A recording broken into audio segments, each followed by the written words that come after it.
მოგესალმებით, დღეს ხუთშაბათია და ტრადიციულად დავბრუნდით ლექსიკით. შეგახსენებთ, რომ ხუთშაბათობით ვდებ მარტის განმავლობაში ლექსიკაზე ვიდეოებს, ხოლო ორშაბათობით გრამატიკაზე იდება ვიდეოები, სულ რამდენიმე გაკვეთილი დარჩა მარტის დასასრულამდე, ამიტომაც თუ ჯერ კიდევ არ გამოგიწერიათ ჩემი არხი, აუცილებლად გამოიწერეთ, დაალაიქეთ ეს ვიდეო და დავიწყოთ. სანამ გაკვეთილის ახსნაზე გადავალ, გეტყვით ერთ რამეს, რომ გავაკეთებ Facebook-ი და Instagram-ი. Tamunas English House, ასე ქვია ამ გვერდებს, შეგიძლიათ რომ გამომყვეთ. ამ გვერდებზე ასევე თუ რაიმე შეკითხვა გექნებათ, ან რაიმე ინფორმაციის მოძიება გენდომებათ, ან რაიმე ტიპის ინფორმაცია გჭირდებათ ჩემგან და გინდათ დაკავშირება, შეგიძლიათ რომ ნებისმიერ ამ გვერდზე მომწეროთ, ან Facebook-ზე, ან Instagram-ზე. ასევე შეგახსენებთ, რომ მაქვს უკვე ჩემი TikTok-ი, რომელზეც ყოველდღიურად პატარ-პატარა შემეცნებით ვიდეოებს და შეგიძლიათ რომ TikTok-ზეც გამომყვეთ. დღევანდელი ვიდეოს გაკვეთილი წინა გაკვეთილის მსგავსად ისევ ფრაზული ზმნებია. რამდენადაც ეს თემა საკმაოდ რთული თემა არის ინგლისურში, გარდა ამისა ინგლისურში უამრავი ფრაზული ზმნა არის, გადავწყვიტე რომ კიდევ ერთი გაკვეთილი მივუძღვნა ფრაზულ ზმნებს, რა თქმა უნდა ეს ზმნები განსხვავებულია წინა გაკვეთილში ახსნილი მასალისგან. ბევრს აღარ გავაგზავნებ და პირდაპირ დავიწყოთ. Come back. უკან დაბრუნება. She will come back in an hour. ის დაბრუნდება 1 საათში. Go back, ასევე უკან დაბრუნება. We need to go back home now. ჩვენ გვჭირდება რომ სახლში ახლა წავიდეთ. რა განსხვავებაა come back-სა და go back-ს შორის? Come back ნიშნავს რომ მე სახლში ვარ, თქვა ჩემი დის მეგობარი მოვიდა და მე ვეუბნები რომ ჩემი და დაბრუნდება მალე. She will come back soon. მაგრამ თუ სახლიდან წასული ვარ და ვამბობ რომ სახლში დაბრუნება მჭირდება მალე, მაშინ ვიტყვი I need to go back home. Write down. ჩაწერა. ეს ისეთი ფრაზული ზმნა, რომელიც არსებითად არ იცვლება, ანუ მაქვს write დაწერა, down დაბლა და write down უკვე ნიშნავს ჩაწერას. მაგალითად, please write down your name.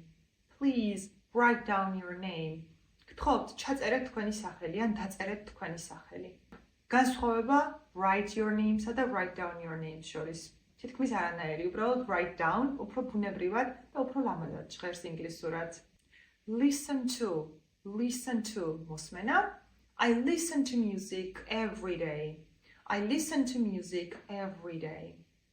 და ეს აქ რატომ შევიტანე? Listen მოსმენა, როდესაც ვამბობ რას ვუსმენ, აუცილებელია რომ თუ ნაწილაკი მოყვეს. ერთ-ერთი ყველაზე უფრო არასწორად გამოყენებული ზმნა არის ქართული ინგლისურად მოლაპარაკეების მიერ, იმიტომ რომ ჩვენ სულ გავიწყდება ვთქვათ, რომ მოსმენას ჭირდება თუ ნაწილაკი. Listen to. ამიტომაც ეს უნდა კარგად დავიმახსოვროთ, რასაც არ უნდა ვუსმენდეთ, გვჭირდება თუ ნაწილაკი. მაგალითად, თუ ვიტყვი I'm listening, არ ჭირდება არაფერი, მაგრამ თუ ვიტყვი I'm listening to music, მაშინ უკვე ეს თუ ნაწილაკი აუცილებელია. Look at შეხედვა. Look at the beautiful sky. შეხედე ლამაზ ცას. და გადავიდეთ მე-6 ფრაზულ ზმნაზე. Talk about. ლაპარაკი საუბარი რაღაცის შესახებ. We talked about our holidays. ჩვენ ვილაპარაკეთ ჩვენს არდადეგებზე. ან ჩვენი არდადეგების შესახებ. Think about. I think about my future. მე ვფიქრობ ჩემს მომავალზე. Look around. ეს არის მიმოხილვა, მიმოიხედა. შეგვიძლია ვთქვათ, let's look around the city. მოდი დავათვალიეროთ ქალაქი. აი ამ მნიშვნელობით შეგვიძლია გამოვიყენოთ look around. Look around შეიძლება ასევე იყოს შევედიო თახში და მიმოვიხედე. I look around. დღეისათვის მე-9 ფრაზული ზმნა eat out. გარეთ ჭამა და გარეთ ჭამა რას ნიშნავს? თუ ვჭამ ან რესტორანში, ან კაფეში, მოკლედ სახლში არ ვამზადებ საჭმელს. მაგალითად, we often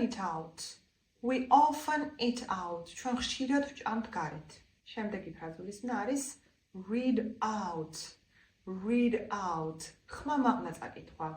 The teacher asked me to read out my homework.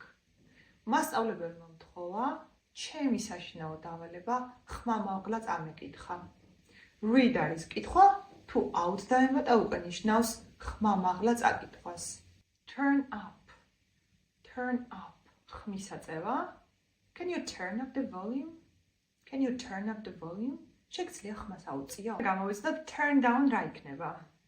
და turn down არის ხმის დაწევა. Please turn down the music. Please turn down the music. გთხოვ, დაუწიე მუსიკას. Run away. Run away. გაქცევა. My cats ran away from home. ჩემი კატა სახლიდან გაიქცა. Hold on. გაჩერება. დაცდა, დალოდება. ზოგადად hold ნიშნავს ხელში დაჭერას. Hold on უკვე როგორც ხედავთ არის დაცდა, გაჩერება. მაგალითად ტელეფონზე ვლაპარაკობ და მინდა რომ დამელოდოს ჩემი თანამოსაუბრე ვეტყოდი Hold on a moment please. Hold on a moment please. გარდა ამისა შეიძლება რიგში ვდგავარ და გამყიდვას რაღაცას ვაწვდი რის იყიდვაც მინდა და გამყიდველი რაღაცას ეძებს. და მეტყვის hold on a moment please. ანუ ცოტა ხნით დაიცადე გთხოვ. და დღეისათვის ბოლო მე-15 ფრაზულისმნა არის give up. Give up არის თავის დანებება, აი რომ შეეშვები რაღაცას. და ჩემი რჩევა იქნებოდა never give up on your English. არასოდეს დაანებოთ თავი ინგლისურს, ანუ არ დანებდეთ და ისწავლეთ ინგლისური. ასევე შეგვიძლია გეთქვა never give up on your dreams.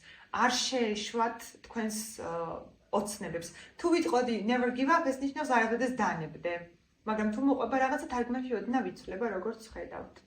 დღეისათვის სულ ეს იყო, ასე ამოვწურეთ 15 ფრაზულის მნა. გთხოვთ რომ დარჩეთ ვიდეოს ბოლომდე, იმიტომ რომ ვიდეოს ბოლოს ტესტი გელოდება, სადაც შეგიძლიათ რომ შეავსოთ გამოტოვებული ადგილები წინააღმდეგებში და გადაამოწმოთ რამდენად კარგად გახსოვთ დღეს ნასწავლი ფრაზულის მნები. გარდა ამისა, პასუხებს მე თვითონაც დავდებ რამდენიმე დღეში კომენტარებში, მაგრამ თქვენ რა თქმა უნდა მანამდე შეგიძლიათ რომ დაწეროთ და მე შეგიმოწმებთ და შემდეგ უკვე გადავამოწმოთ რამდენად კარგად გავიგეთ. გარდა ამისა, თქვენ თუ იცით რაიმე სხვა ფრაზულის მნა არის კარგად მნიშვნელობები და გინდათ რომ კარგად გავიმარტო, აუცილებლად დამიწერეთ კომენტარებში. ასევე მივესალმები თქვენი მხრიდან იმ თემების შემოთავაზებას, რომელზეც გინდათ რომ გავაკეთო გაკვეთილები. მაგალითად, თუ გაინტერესებთ კონკრეტული თემატური ლექსიკა, თუ გინდათ გარკვეული ფრაზები, ძალიან დიდი სიამოვნებით გავაკეთებ ამაზე გაკვეთილებს. გარდა ამისა, თუ გინდათ რომ პირადად მომწეროთ და მკითხოთ რაიმე, შეგიძლიათ რომ პირდაპირ მომწეროთ უკვე Instagram-სა და Facebook-ზე. ასევე შეგიძლიათ გამოიწეროთ ჩემი TikTok არხი, სადაც ყოველდღე ვდებ გარკვეულ ვიდეოებს ან პოსტებს.